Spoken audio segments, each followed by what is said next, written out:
Hey guys, how's it going? And welcome to the Minute Channel. Today we are gonna be doing a video regarding Catherine Full Body, which is coming out today on the Switch. Now, notice I have in the other side of my room today. No particular reason, I just felt like doing it this time around.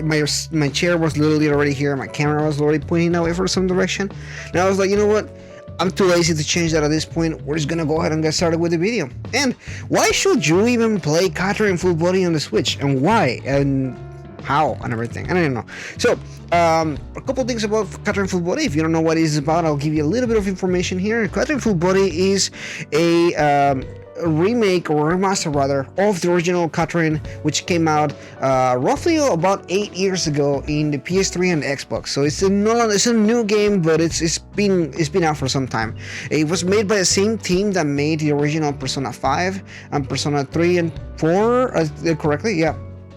So that was their new game as well. They made that game right before they made Persona 5. So a lot of the characters and a lot of the stuff is actually really reminiscent and close to what you will think of in Persona 5. Like the main character looks really similar to Vincent from Catherine.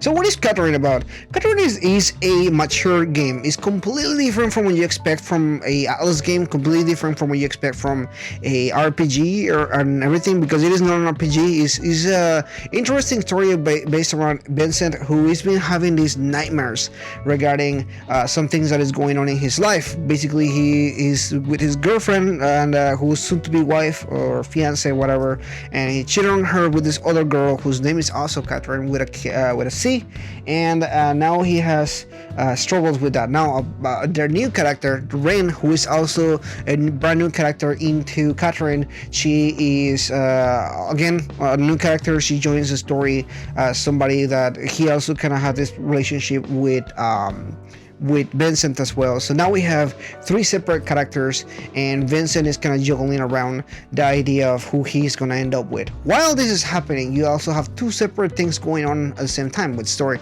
One is the nightmares that he's having is actually this puzzle style tower game where you're running into this tower forward, and what you're doing is pushing and pulling these several different things that you're pulling, and the idea of it is that you're going to reach the top and you go to the next night and the next night and so on. Every night has a different challenges. Some particular nights have boss battles where you have to fight these bosses or escape from bosses, really, not more than fight really. And the goal is just simple as just to survive the night. Every night it can be more challenging and it can get really hard. This is actually a pretty hard game when it comes to the gameplay and everything.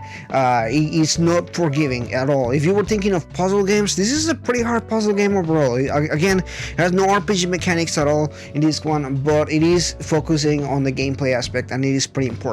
While you're not playing in the game, when it comes to the actual gameplay and the puzzles, and where you're not dealing with your drama, you're also dealing with something else.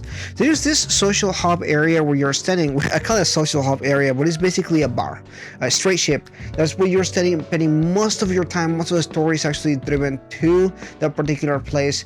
That is a place where Vincent and his best friends, buddies, they're just hanging out there, having a good time, having a beers before he goes to sleep, whatever. So most of the story actually takes place in the bar. What do you do in the bar? So in the bar you actually can do a couple different things. One, you can play in the arcade, you can play music, you can play a couple different things, which is just mini games and that kind of stuff. But the main thing is that you can actually interact with these characters. All these characters actually having the same nightmare as you're having. They're all in the nightmare. If I haven't mentioned it earlier, when you die in the nightmare, you actually die in the game. Game is game over, basically. That happens to every single character that you're meeting with. So your task, besides actually figuring out what's going on with your life and the puzzle solving, is also to make sure that these people that you're having interactions with survive the night by helping them out, by learning more about them, and you can give them advice when you go into the tower as well. You see them as ships and stuff. So there's all these different interactions and everything. This game focuses a lot on character interaction, character development is a big one here, and the story is actually really good. Actually, there's 8 endings, if I believe that correctly. They only got like 3 or 4 of them on the original PS4 version of the game, and the game just plays really good. Now I will say this: I played the demo for the Switch game. It plays just as good as the PS Vita version, which I also played a while ago. So if you're interested on it and you're kind of very worried about it or something, the game is not a demanding or taxing game at all. It's actually a very easy game to kind of play through and everything. So I encourage you to play it if you haven't already. Again, it's a good game. It does the that done and everything, and the Switch is not really going to change the performance in the game. It's a PS3 game, so it's going to run well either way. So don't be concerned on that aspect. It runs pretty well. It doesn't run as good as the PS4 version, but it runs decently enough so you can actually finish the game and play through it and everything. It's a good game again. I encourage you to play the game if you have never played it before. If you already own the PS4 version, I don't actually believe that owning the Switch version will make a difference to you. I think that at this point, if you already own the game, you're gonna be fine with that. I own the game in the PC and in the PS3 and then in PS4, so I'm probably gonna buy the Switch version so I can have it for my collection and everything. But I think most people that are not invested in collecting stuff like I am probably not gonna need to buy another copy of it. It's one of those things, but I do believe that this is a good game. It's definitely a good pickup if you already interested in Persona games and you want something like Persona on the Switch. Although it's nothing like Persona in that aspect, character interaction and story development is very similar to how Persona works. You just have an interesting storyline to it.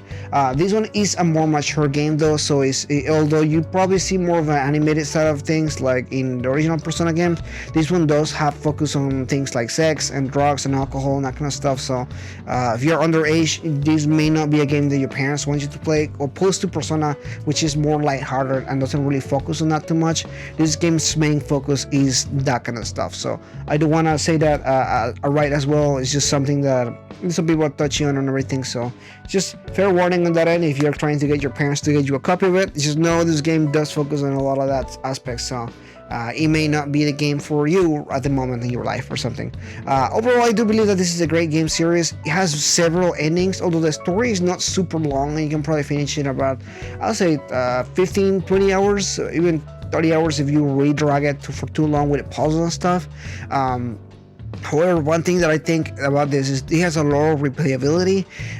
All the different endings can have different variations to them depending on your actions and the things that you say and everything. And overall, this game is just a good game. It's a good puzzle game. It's a good Atlas game, and I do believe that this is a good chance to get it in the Switch. One thing before I let you guys go, if you're interested in Persona 5 on Switch, which is a whole movement on it, I strongly recommend you to support this. I do believe that Atlas wants to see whether people are interested in Atlas's games on the Switch, and it's important that you support them as much as you can with the games that they're selling on the Switch, because that's what you want. You want Switch games, buy the Switch games that they have already. That's my advice. Anyway, that's pretty much it for today. If you're new, please consider liking and subscribing, and I'll see you guys next time.